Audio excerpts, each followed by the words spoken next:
오늘은 욥기 5장 7절 말씀을 가지고 인생을 행복하게 살아가는 방법, 이와 같은 제목으로 하나님의 말씀을 전가하도록 하겠습니다.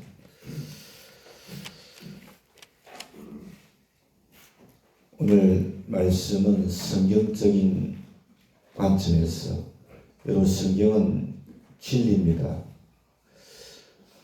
성경적인 관점에서 인생이란 무엇인가, 그리고 어떻게 하면은 인생을 우리가 행복하게 후회 없이 보람되게 살아갈 수 있을 것인가, 그것에 대해서 말씀을 전가하게 될 것 같습니다. 여러분 모두에게 은혜와 축복의 말씀이 되어지기를 예수님의 이름으로 축원합니다. 욥기 5장 7절 말씀을 본문으로 드렸는데, 오늘 말씀은 인간은 무엇을 위해서 태어났다고 합니까? 고생을 위해서 태어났다 그랬습니다. 인간은 고생을 위해서 태어난 존재입니다. 이 말이죠. 그런데 모든 인간은 고생을 위해서 태어난 존재인데, 그것은 마치 불꽃이 위로 올라가는 것과 같은 것이다, 그렇게 말씀을 하셨어요. 여러분, 이게 무슨 말입니까? 성냥에 불을 붙이든지 촛불에 불을 붙이든지 어떤 불을 붙이더라도 그 불의 방향을 밑으로 바꾸어도 불꽃은 어디로 올라갑니까? 위로 올라가죠. 그렇죠? 그래서 여러분, 붙어있는 불꽃이 절대로 밑으로 내려가는 법은 없습니다. 그러니까 본문은 불꽃이 위로 올라가는 것이 당연한 법칙인 것처럼 모든 인간은 고생을 하는 것이 당연한 법칙이다, 이 말씀이에요. 이해가 되셨죠? 네. 여러분, 이처럼 모든 인간이 고생을 하는 것이 당연한 법칙인 이유가 있어요. 그 이유를 잘 아시죠? 첫사람 아담이 하나님의 말씀이 아니라 누구의 말을 들었기 때문에, 아내인 하와의 말을 들었기 때문에 그런 거예요. 창세기 3장 7절 19절에 나와 있죠. 그래, 여러분, 하나님 말씀 따라 살아야 됩니다. 그렇지 않아서 첫사람 아담이 타락하니까 인생이 고생을 위해서 태어난 존재가 된 거예요.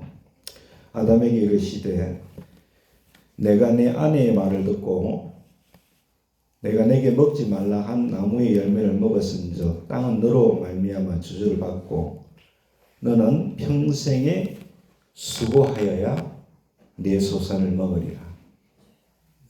여러분, 하나님의 말씀을 가볍게 여기지 마세요. 하나님의 말씀은 진리예요, 진리. 왜 고생이, 수고가 들어왔어요? 하나님 말씀 버렸기 때문에 그런 거예요. 하나님 말씀.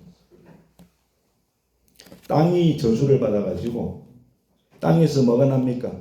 18절에 보니까 가시떨기와 엉겅퀴를 내게 된 거예요. 그러니까 땀을 흘리며 수고해야 먹을 것을 얻을 수 있게 된 거거든. 농사를 하는 분들이 많이 없으시기 때문에, 여러분, 풀이 얼마나 많이 자랍니까? 그것 때문에 힘든 거잖아, 그죠? 19절에 내가 흙으로 돌아갈 때까지, 죽을 때까지 얼굴에 땀을 흘려야 먹을 것을 먹으리니, 그렇게 말씀하신 거예요. 그래서 모든 인간은 불꽃이 위로 향하는 것처럼 고생하는 것이 당연한 법칙이 된 것인 것을 여러분이 아셔야 돼요. 여러분, 엄마가 아기를 10달 동안 뱃속에 품고 있는 것은 말할 것도 없고, 해산의 고통은 고생 중에서 상고생입니다. 저는 애를 안 낳아봐도 압니다. 100%는 모르지만 10달 동안 뱃속에 아기를 여러분 품고 있을 때도 참 엄마들이 힘들어 하더라고요. 낳을 때는 그냥 거의 죽음의 고비까지 가니까 어떤 분은 애가 태어났다 그래요. 죽음의 고비까지 가니까 아유 뭐 죽을 것 같다 싶으니까 그때 애가 태어났대. 하늘이 그냥 노래해지더는 거예요. 그러니까 그 고통이 여러분 얼마나 큰 고통이겠어요. 남자로 태어나신 거 여러분 감사해야 되나 말아야 되는 거겠어요.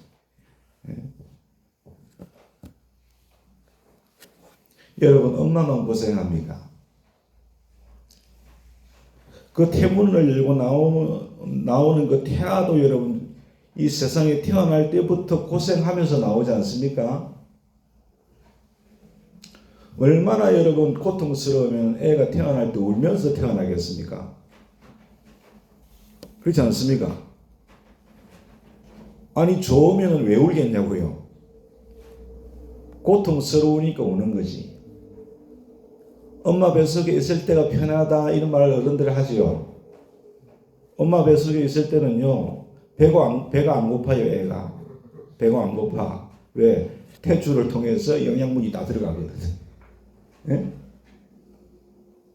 그리고 엄마나 시도 자기 마음대로 해버리고 있어.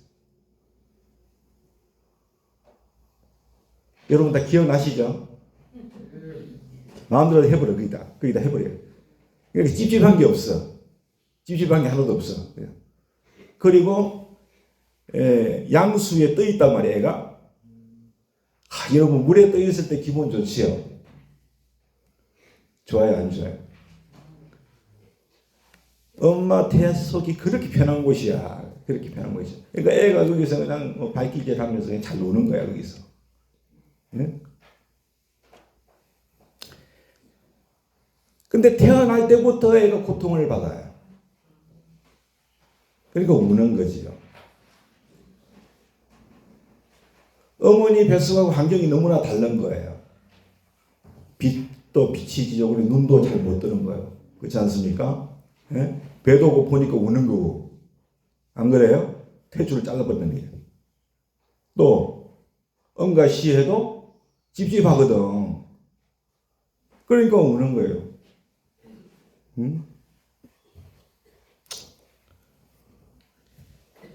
여러분, 그리고 평생 먹고 살기 위해서 얼마나 고생합니까? 예? 결혼해가지고 평생 자식 키우느라고 고생합니다. 평생 자식 키우느라고 고생해요. 자식 낳아가지고 여러분 결혼 시집장가 보내놓으면은 60단 넘습니다.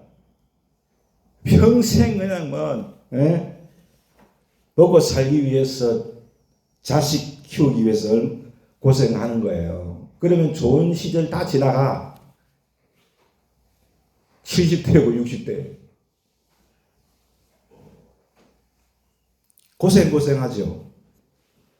그리고 살면서 여러분 사람과의 관계가 얼마나 힘듭니까?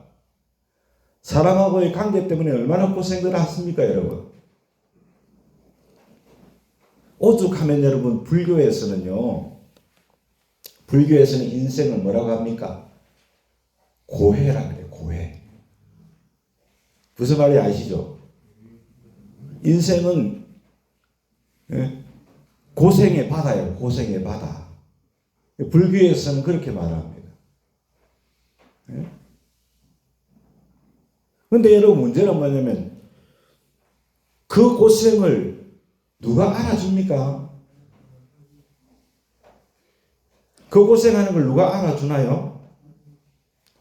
자식을 고생해서 다 키우고 나니까 자식들이 우리 엄마 아빠 고생한 거 여러분 다 알던가요?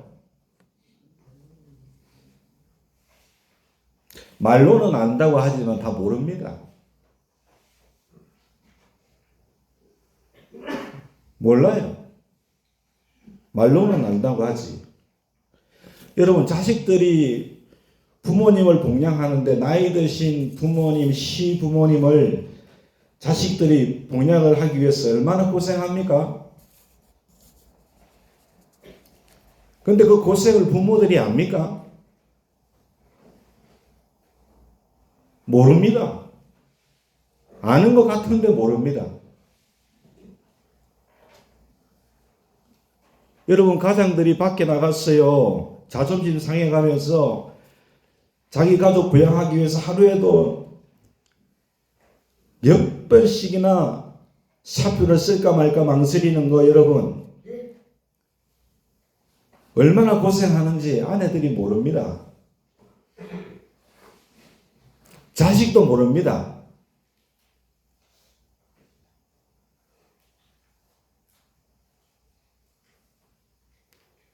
오늘 아침에 제가 이제 교회 올려 나오는데 우리 예지가 조카를 안고서 할아버지 돈 많이 벌어와 그렇게 인사를 하더라고요. 할아버지 정말 저보고 저 돈 벌러 가는 거 아닌데 근데 제가 뭐라고 하는지 아세요? 아침밥 먹은 것만큼만 벌어올 거야. 아침에 제가 뭐 먹은지 아세요? 김에 배추김치에 계란 후라이 반 개, 밥 한 숟갈. 그래서 제가 그랬어요. 1,000원어치만 벌어오면 되겠네. 1,000원어치.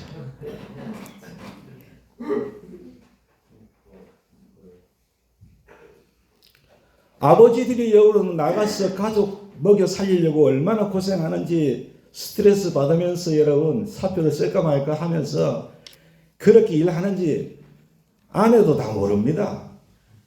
자식도 다 몰라요. 여러분 가정을 지키려고 아내가 남모르게 얼마나 눈물을 흘리는지 남편도 모릅니다. 자식들도 모릅니다. 여러분 그게 인생이에요. 그게 인생입니다. 인간은 고생을 위해서 태어난 존재라는 의미가 여기에 있는 것입니다. 그럼 여러분 이처럼 그 누구도 내 고생을 몰라주는 인생을 어떻게 하면 우리가 행복하게 살아갈 수 있습니까? 여러분 지금 행복합니까? 행복하지 못하다고 느끼시는 분들 중에는요, 내가 너무나 고생하고 있는데 내 고생을 누가 알아주는 사람이 없어. 그래서 나는 행복하지 않다고 생각하는 분들이 계실 수도 있다고 생각해요. 아내도 몰라주고 자식들도 몰라주고 그 누구도 몰라줘. 남편도 몰라주고 자식들도 몰라주고 아무도 알아주지 않아. 그래서 불행하다고 생각하는 사람이 있을 수도 있다는 말이죠. 사랑하는 여러분, 우리가 이러한 인생 가운데 어떻게 하면 행복하게 살 수 있는가? 고생 중에 있는 나의 이 고생을 여러분 알고 알아주는 분이 계시면 우리가 행복하게 살아갈 수 있는 줄로 믿습니다. 할렐루야. 예, 아무리 고생스러워도 내 고생하는 걸 알아주시는 분이 계시면 행복한 거죠.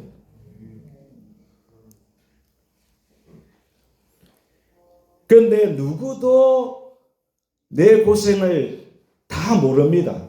다는 모른단 말이에요. 그러나 하나님께서는 아시고 내 고생을 알아주시는 줄로 믿습니다.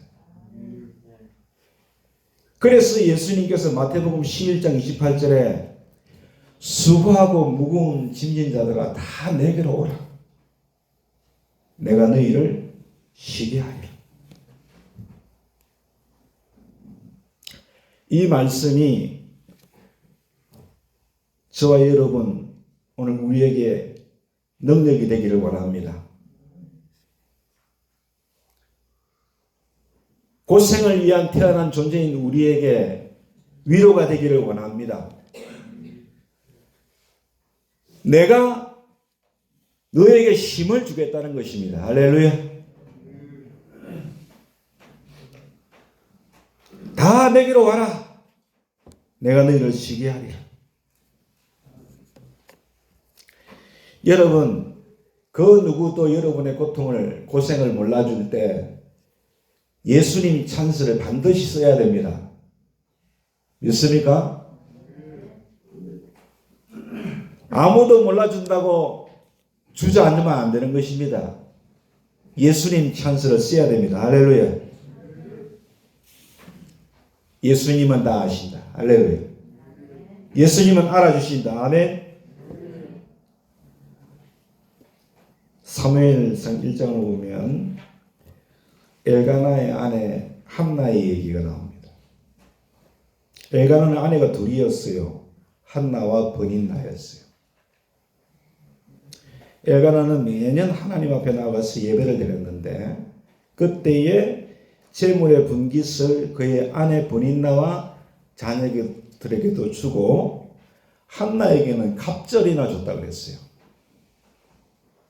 왜 줬을까요? 왜 갑절이나 줬을까요? 따라합시다. 사랑하니까. 사랑하니까 좋지. 사랑하니까. 버린나보다 더 사랑하니까 갑절이라 준 거예요. 성경에 보니까 그렇게 말했어요. 그런데 버린나에게는 자식이 있는데 한나에게는 자식이 없어. 무자했다 했어. 자식이 없어. 근데 버린나가 보니까 자식이 있는 자기보다도 자식이 없는 애를 못 낳아주는 한나를 자기 남편 엘가나가 더 사랑하는 거야. 여러분, 여자들은 좀 죄송합니다만 질투심이 남자보다 강한 것 같습니다. 제 주관적인 생각이니까 뭐 그렇게 따지고 들지는 마십시오.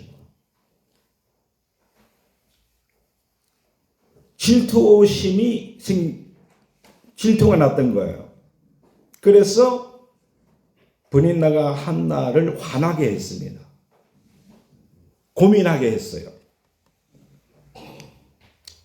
그래서 한나가 성경에 보니까 괴로워서, 너무나 괴로워서 눈물을 흘리면서 먹지를 않았대요. 네? 얼마나 괴로웠으면 여러분 눈물을 울고서 먹지 않았겠습니까? 여러분 인생살이가 정말로 고달프면요 밥맛도 없고 눈물 나죠.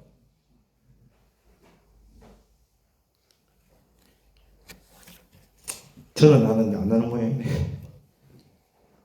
얼마나 고통스러우면서 울고 먹지 않았겠어요. 그때 남편이 엘가나가 말했어요. 남편이 왜 울면서 안 먹냐? 왜 울면서 안 먹냐? 그러면서 뭐라고 했습니까? 내가 그대에게는 내가 당신한테는 10아들보다 더 낫지 아니하냐? 그렇게 얘기했어요. 당신한테는 아들보다 내가 더 낫지 아니하냐? 10명의 아들이 있는 것보다 내가 있는 게 더 낫지 아니하냐? 에? 울지 마라. 밥을 먹어라. 위로해 줬어요. 엘가나 같은 남편 만나면 좋겠죠. 그죠? 위로 잘해주는 남편. 근데 여러분, 그게 한나에게 위로가 되지를 못했어요. 엘가나도 남편이었지만 한나의 그 괴로움을 다 100% 여러분 알아줄 수가 없었던 겁니다. 어떻게 알아주겠습니까? 한나의 괴로움을. 그렇지 않습니까? 아기가 없어가지고요. 본인나가 그렇게 말이죠. 괴롭히는데 얼마나 괴롭겠어요. 그건 누가 알아줍니까? 누가 알아줘?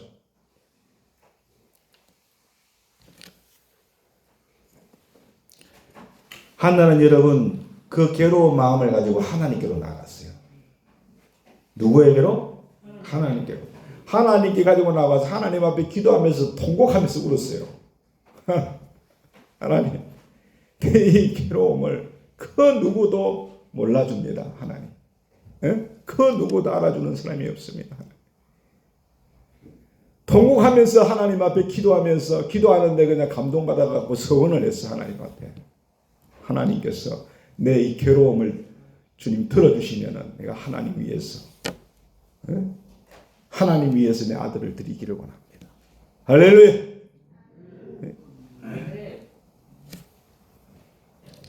사랑하는 여러분, 하나님께서 그 고통을 아시고 돌아보신 줄로 믿습니다. 그때 제사장이 엘리였는데 엘리 제사장을 통하여 하나님께서 한나에게 말씀해 주셨어요. 그랬더니 한나가 음식을 먹고 얼굴에 근심빛이 사라졌대. 믿으십니까? 사무엘상 1장 17절 18절 엘리가 대답하여 가로되 평안히 가라.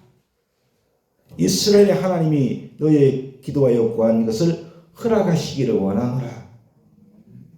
가로되 당신의 여종이 당신에게 은혜 있기를 원하나이다. 가서 먹고 얼굴에 다시는 수색이 없으니라. 할렐루야. 여러분, 남편도 안 됩니다. 몰라줍니다. 하나님은 알아주십니다. 하나님은 알고 계시고 하나님은 알아주시고 믿습니까? 오직 하나님만이 그녀에게 힘을 주실 수 있었는 것을 잊지 마시기를 예수님의 이름으로 축원합니다. 여러분요, 절대로 착각하지 마세요. 죽을 때까지 고생하실 거예요. 죽을 때까지 고생할 거예요. 여러분, 우리는요 고생을 위해서 태어난 존재예요. 아시겠죠? 사랑하는 여러분, 그러면 고생을 위해서 태어났기 때문에 우리는 늘 불행하게 살아야 되냐? 아닙니다. 내 고생을 누구도 몰라준다 할지라도 하나님은 아시고 알아주시기 때문에 모든 고생과 수고 가운데 여러분 하나님께로 나아가실 수 있기를 주의 이름으로 축원합니다. 아멘. 하나님께로 갖고 나가서 내 마음의 그 고통스러운 문제를 주님 앞에 한나와 같이 통곡하면서 아뢰는 거지요. 여러분 그렇게 하실 거지요? 그러면 하나님께서 여러분 그 눈물을 닦아주십니다. 마음을 위로해 주실 줄로 믿습니다. 힘을 주실 줄로 믿습니다. 그래서 그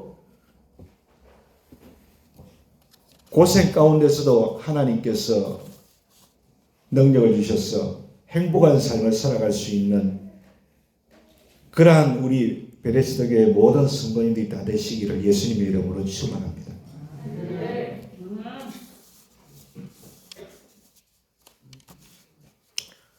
제가 오늘 여기까지 사역을 올 수 있었던 것도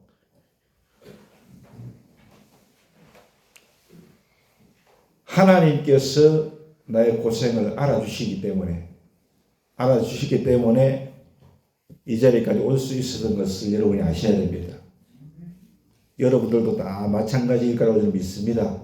앞으로도 쭉 그렇게 가십시오. 할렐루야. 두 번째는 시편 90편 10절인데 따라합시다. 우리의 연수가 70이요 강건하면 80이라도 그 연수의 자랑은 수고와 슬픔뿐이요 신속히 가니 우리가 날아가나이다.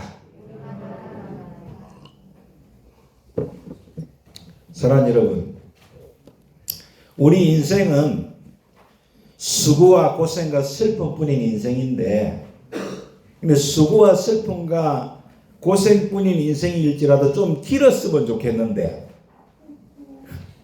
좀 길었으면 좋겠는데 순식간에 날아가 버린다 그랬어요. 7, 80년의 인생이 신속히 가는데 그냥 날아가 버린다 그랬어요. 날아가. 그렇게 말씀하고 있어요. 여러분, 이게 인생인 줄로 믿습니다.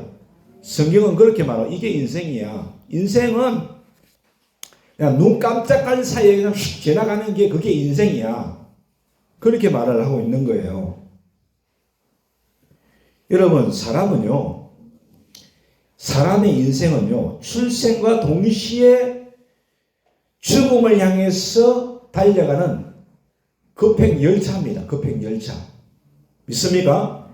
응애하고 태어나는 순간부터 죽음이라는 급행열차를 타고 확 달려가는 게 그게 인생이란 말이에요. 예? 출생과 동시에 죽음이라는 카운트다운이 딱 시작되는 거야. 그런데 여러분, 올림픽 경기를 한번 보면은 예를 들어서 우리나라 선수가 유도 선수인데 결승에 올라갔어요. 결승에 올라갔는데 근데 상대 선수하고 그냥 지금 박빙이야. 박빙인데 우리나라 선수가 기술을 걸었는데 그 기술이 딱 먹혔어. 1점이 앞선 거예요. 1점이. 여러분 그런 경우들 있죠? 1점이 앞섰다고 생각해 보십시다. 종만 치면 이기는 거야. 종만 치면 금메달이야. 그럼 남은 시간이 1분 30초가 남았어. 여러분, 그 1분 30초가 얼마나 길게 느껴집니까? 그러지 않습니까? 1분 30초가 우리나라 선수에게는 얼마나 길게 느껴지겠습니까? 아마도 24시간처럼 느껴질 수도 있지 않겠나 그런 생각이 듭니다. 여러분, 유도 경기 몇 분 합니까? 제가 알기로 5분 합니다. 5분. 유도 경기 5분 하는데 유도 선수들에게 여러분 5분은요 엄청나게 길게 느껴집니다. 엄청나게 길게. 그런데 성경은 뭐라고 합니까? 오늘 우리 인생이 70이요 강건하면 80인데 그죠? 그 70년 80년은 5분에 비하면 얼마나 긴 시간이요. 근데 주님이 뭐라 했어요? 신속히 가느니 날아간대요. 그렇게 말씀하고 있다는 거예요. 근데 중요한 사실은 뭐냐면 나이가 들수록 속도가 빨라집니다. 이게 나이가 그런 말 있죠. 40대는 40km, 50대는 50km, 60대는 60km, 70대는 70km, 80대는 80km로 간다. 그런 말이죠. 여기 이제 젊은 분들이 계신데 젊은 분들은요 인생이 빠르다고 그렇게 얘기하면은요 잘 감이 안 옵니다. 사과나 배가 오지 감은 안 오죠. 잘 안 오죠. 감이 잘 안 와. 인생이 빠르다는 게 감이 잘 안 온다니까. 근데 여러분 오늘 이 자리에 20, 30대 분들이 계신데 여러분들이 유치원 때를 한번 생각해 보세요. 유치원 때. 유치원 다 있었죠. 유치원이 있었는데 유치원 때를 한번 뒤돌아보면은 여러분 어떻습니까? 눈 깜짝할 사이에 20, 30대 돼버린 거 아닙니까? 그렇죠? 엊그제 유치원 다닌 것 같은데 벌써 30대야. 예? 20, 30대 여러분들요 앞으로 눈 깜짝깜짝 한 3-4번만 하면은 80대입니다. 진짜입니다.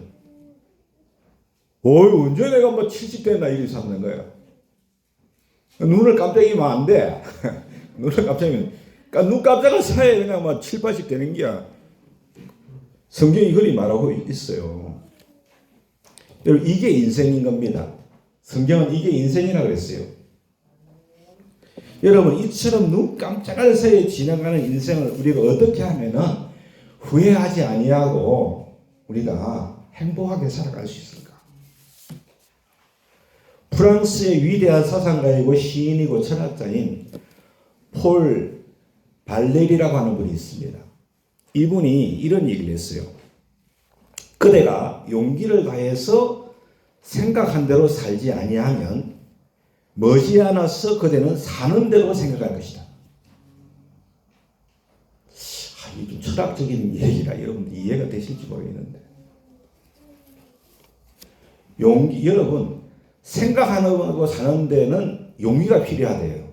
생각하는 대로 살려고 하면 용기가 필요한데, 근데 그 생각하는 대로 살지 아니하면 머지않아서 그는 사는 대로 생각하며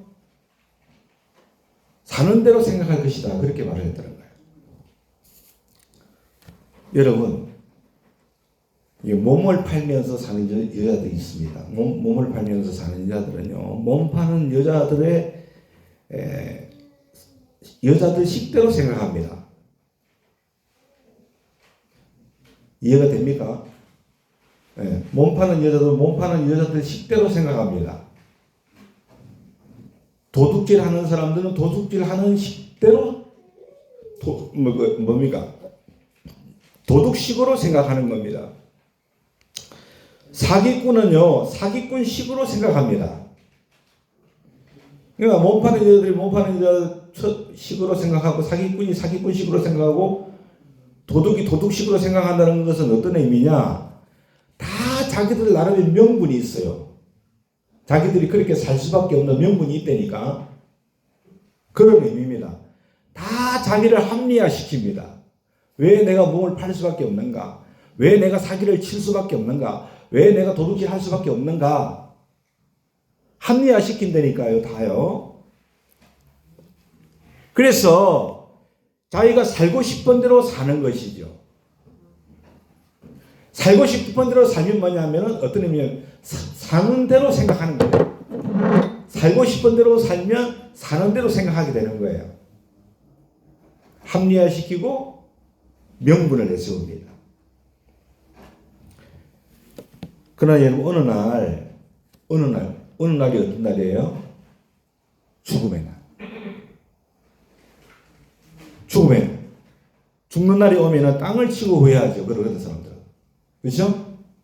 죽음의 날에는 땅을 치고 후회하게 됩니다. 오늘 하루도 여러분 저물어 가겠죠. 오늘 하루가 저물게 되면 우리의 남은 날이 더 가까워진 줄로 압니다. 그죠? 그럼 여러분 신속하게 지나가는 인생을 후회 없이 행복하게 살려면 어떻게 해야 되느냐? 우리는요, 성령 안에서 예수님 안에서 생각하는 대로 살아야 될 줄로 믿습니다. 믿습니까? 내 생각대로 사는 게 아니라 예수님 안에서 성령 안에서 성령이 주시는 생각대로 사는 거예요.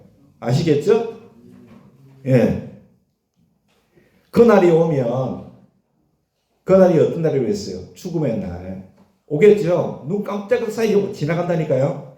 그날이 오면 여러분 사랑하는 사람을 다시는 볼 수 없습니다. 그렇기 때문에 보아야 할 사람이 있다면 지금 보십시오. 믿습니까? 아멘. 그날이 오면 하고 싶은 말을 하지 못합니다. 사랑하는 사람에게 해야 할 말을 지금 하십시오. 그날이 오면 할 일을 하지 못합니다. 그리스도인은 하고 싶은 일을 하는 사람이 아니에요. 그리스도인은 할 일을 하는 사람들인 줄로 믿습니다. 여러분, 그날이 오면 할 일을 하지 못합니다. 우리 그리스도인으로서 사회인으로서 해야 할 일을 지금 하세요.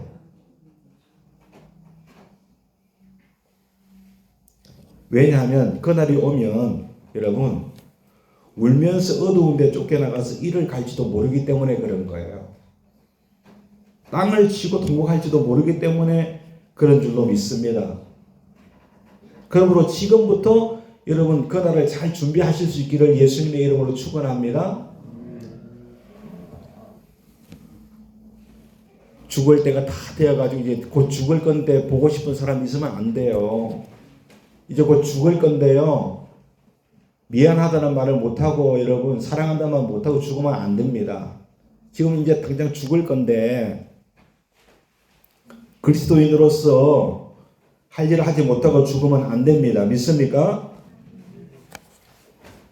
말씀을 쫓아서 하나님 살아계시고 상 주시는 분임을 믿어서 지금부터라도 우리가 도의 길을 최선을 다해서 달려가야 될 줄로 믿습니다. 아멘. 선한 싸움을 싸우고 우리가 어떤 상황 속에서도 믿음을 지킬 수 있기를 원합니다. 할렐루야. 그러면 사랑하는 여러분, 우리가 떠나는 그날에 우리의 그 모습이 이 세상에 남겨지는 가장 그런 위대한 유산이 될 줄로 믿으시기 바랍니다. 할렐루야. 7, 80년 살았는데요. 순식간에 지나갔어요. 갔는데 오늘 제가 말씀드린 대로 하나님 성령 따라서 생각한 대로 사는 사람은요. 삶이 행복합니다. 그날이 여러분 행복한 날이에요. 할렐루야. 믿습니까? 네? 그래서 오늘 여러분들이 반드시 제가 참 아침에 출근할 때요. 차를 타고 이렇게 집에서 나와서 이제 큰 길에서 마을길이죠. 마을길에서 이제 출발하기 전에 항상 제가 집을 쳐다봅니다. 집을 쳐다보면 집사람이 제 휠체어를 가지고 집 안으로 들어가는 모습이 보이거나 아니면 바깥에서 일하는 모습이 보여요. 제가 마음속으로 이렇게 인사합니다. 여보, 사랑한다. 왜냐하면 그 장면이 오늘 내 마지막 장면일 수도 있으니까 내 아내하고 마지막 대면일 수 있으니까 그 시간이 너무 귀한 거예요. 저한테는. 네? 퇴근하고 오면 하나님께서 또 은혜를 주셔서 이렇게 또 만날 수 있는 은혜를 주시니 감사하다. 여러분, 옆에 계신 분이 항상 옆에 계시라는 법이 없어요. 아시겠죠? 그래서 여러분 우리 짧은 인생 후회 없이 행복하게 살아가실 수 있기를 예수님의 이름으로 축원합니다. 혹시라도 마음에 원수진 사람이 있더라도 여러분 용서하며 사세요. 할렐루야. 그래야 후회 없어요. 짧은 인생. 세 번째로 전도서 1장 1절로 따라합시다. 다윗의 아들 예루살렘 왕 전도자의 말씀이라. 전도자가 이르되 따라하세요. 헛되고 헛되며 헛되고 헛되니 모든 것이 헛되도다. 여러분 이것이 인생입니다. 헛된 것이 인생이요. 인생은 헛된 거예요. 인생이 얼마나 허무하면 헛되다는 말을 오늘 몇 번 했습니까? 1절 2절에서 전도서 1장 1절 2절에서 5번 해요. 5번. 여러분 히브리 말은요 문법상에 같은 단어를 딱 2번 반복하면은 강조형입니다. 그런데 2번 되풀이한 게 아니라 2번만 되풀이해도 강조하는 것인데 오늘 5번은 되풀이한 거예요. 몇 번 헛되다는 거예요. 인생은 헛된 것이다 그랬어요. 얼마나 강조를 하고 싶으면 5번이나 되풀이를 했어요. 그런데 더 놀라운 것은 뭡니까? 이 인생의 허무함을 토로한 사람이 평민이 아니라는 거예요. 평민이 아니고 누굽니까? 부귀영화의 상징인 솔로몬 왕이었어요. 솔로몬 왕이 이와 같이 인생을 허무하다고 말을 했단 말이에요. 네? 솔로몬이 얼마나 부귀영화를 누렸습니까? 열왕기서를 보면 솔로몬이 하루에 쓴 양식이 나오는데 고운 가루가 30고루요. 고운 가루가 30고루요. 굵은 가루가 60고루요.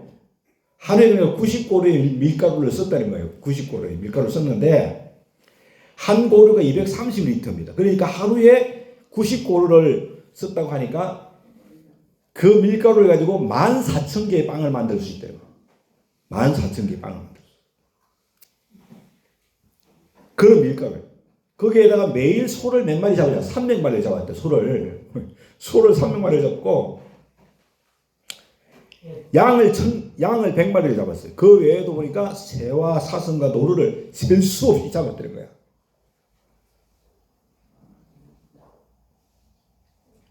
오늘 점심 때 가서 내 쇠고기 먹어야지 또 이런 생각. 네? 잡수했는데 솔로몬이 얼마나 부귀영화를 누렸는지. 여러분, 그리고 솔로몬의 건의병들을 보니까 방패를 들었는데 다 금방패였대요. 금방패를 들었대요. 방패가 금이면요, 그러니까 성경을 보니까 솔로몬 시대 예루살렘의 은과 금은 돌처럼 여겼다. 돌처럼. 그만큼 경제적으로 아주 그냥 성황을 이루었던 시대였어요. 성경이 그렇게 말합니다. 그런데 또 보니까 처첩이 1000명이었다는 거예요. 처첩이 1000명이었다는 거예요. 에?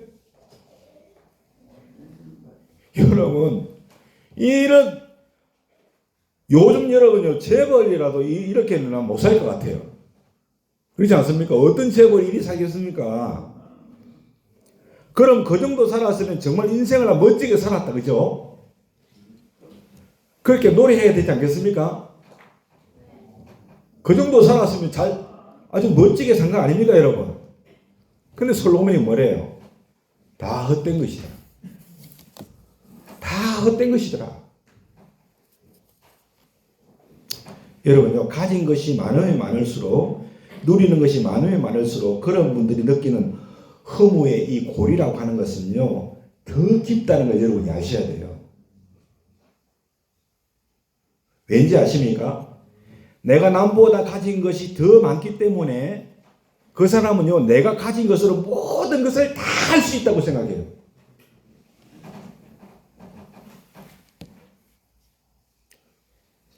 가진 것으로 모든 걸 다 할 수 있다고 생각을 했는데, 근데 정작 보니까 그 많은 것을 가장 중요한 것을 못하게 되더라는 거야. 그게 뭐야? 늙어가는 걸 못 막는 거야. 늙는 걸 못 막아. 그리고 죽음을 해결하지 못해. 죽음. 그렇게 많은 돈이 있어도 그걸 해결하지 못하는. 그걸 뼈저리게 느끼기 때문에 가진 사람들이 더 여러분 허무의 골이 깊은 거예요. 가져봤어야 알지. 여러분 가져봤어요. 솔로몬 가져봤잖아요. 그래서 많이 가진 사람들이 더 허무함을 단식하는 것입니다. 여러분, 그래서 인생이라는 것은 이렇게 허무한 것임을 여러분이 아셔야 돼요. 아시겠죠? 아무리 부귀영화를 누려도 여러분 얼굴에 주름살은 못 막습니다. 못 막아요. 제가 여러분 참 고등학교 때인가 금보라 아시죠? 이름도 얼마나 예쁩니까? 금보라 탤런트. 야, 저 태어나가 처음으로 저렇게 예쁜 여자는 처음 봤다네. 너무 예쁜 거야. 사극으로 처음 TV에 나온 제 기억으로. 그거 안 보면 못 자. 그걸 봐야 돼. 너무 예뻐, 너무 예뻐. 지금 보니까 하나도 안 예쁘더라. 금보라지가 그렇게 탱글탱글했는데 지금은 다 그냥. 그 이후로 이제 제가 알게 된 게 이제 집사람이 제일 예쁘다고 나왔는데 그때 깨달았게 됐는데, 이러면 안 됩니다. 허무한 겁니다. 이러한 허무한 인생을 어떻게 여러분 하면은 우리가 행복한 인생으로 채울 수 있겠습니까? 어떻게 하면 채울 수 있겠습니까? 여러분, 모든 탐심을 물리치고 하나님에 대하여 부유한 자가 되어야 됩니다. 아멘. 그래야 허무하지 않습니다. 믿습니까? 예? 누가복음 12장을 보면 한 사람이 예수님 찾아왔죠. 예수님께 말했습니까? 예수님, 형한테 명령을 하셔서 유산을 좀 나누게 해달라고 그렇게 예수님께 청을 드렸어요. 예수님께 청을 드렸어요. 여러분, 예수님께서 뭐 우리 재산이나 나눠주는 그런 분입니까? 그런 분 아니죠. 예수님께서 이렇게 말씀하셨습니다. 누가복음 12장 14절 15절 이르시되 이 사람아 누가 나를 너희의 재판장이나 물건 나누는 자로 세웠느냐 하시고 그들에게 이르시되 따라합시다. 삼과 모든 탐심을 물리치라. 사람의 생명이 그 소유에 넉넉한데 있지 아니하니라. 할렐루야. 여러분, 탐심을 물리치십시오.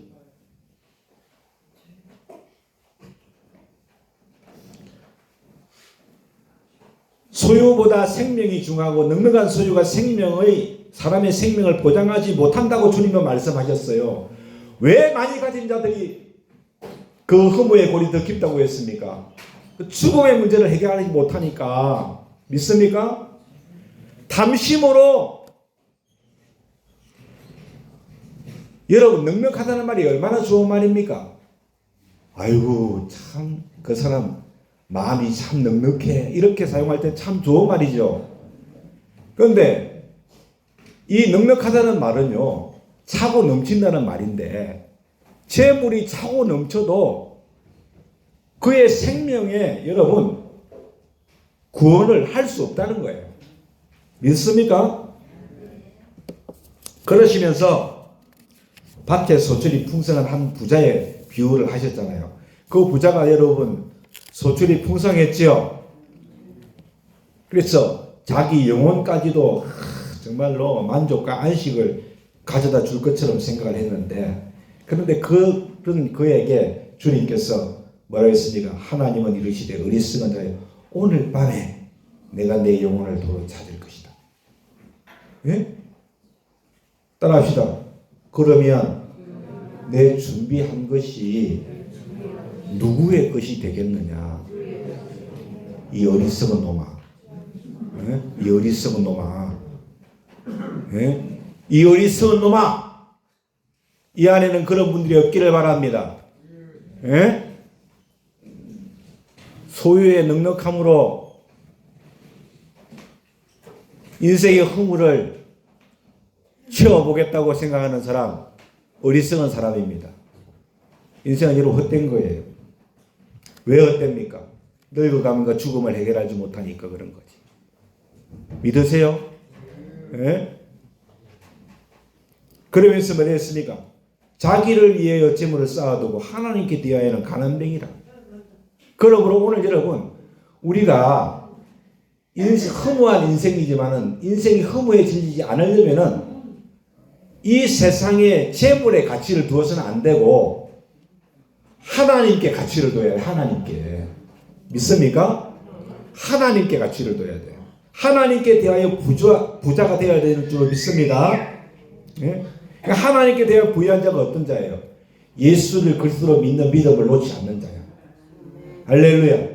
그리고 이 믿음 안에서 거듭나서 성령 충만한 삶을 살아가는 사람인 줄로 믿습니다. 하나님. 더 나아가서 예수의 이름으로 지극히 작은 자에게 물 한 그릇을 대접하는 사람. 그 자가 하나님에 대하여 부유한 심령인 줄로 믿으시길 바랍니다. 그런 사람은요, 재물이 하나도 1도 없어도 마음만은 부자요. 믿으십니까 여러분? 예?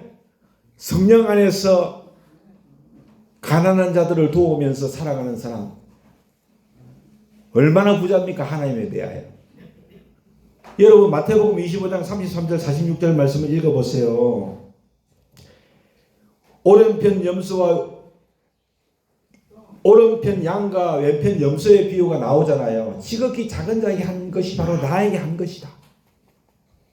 그러시면서 뭐라고 했습니까? 마지막 절에 그들은 영원한 벌에 의인은 영생에 들어가리라.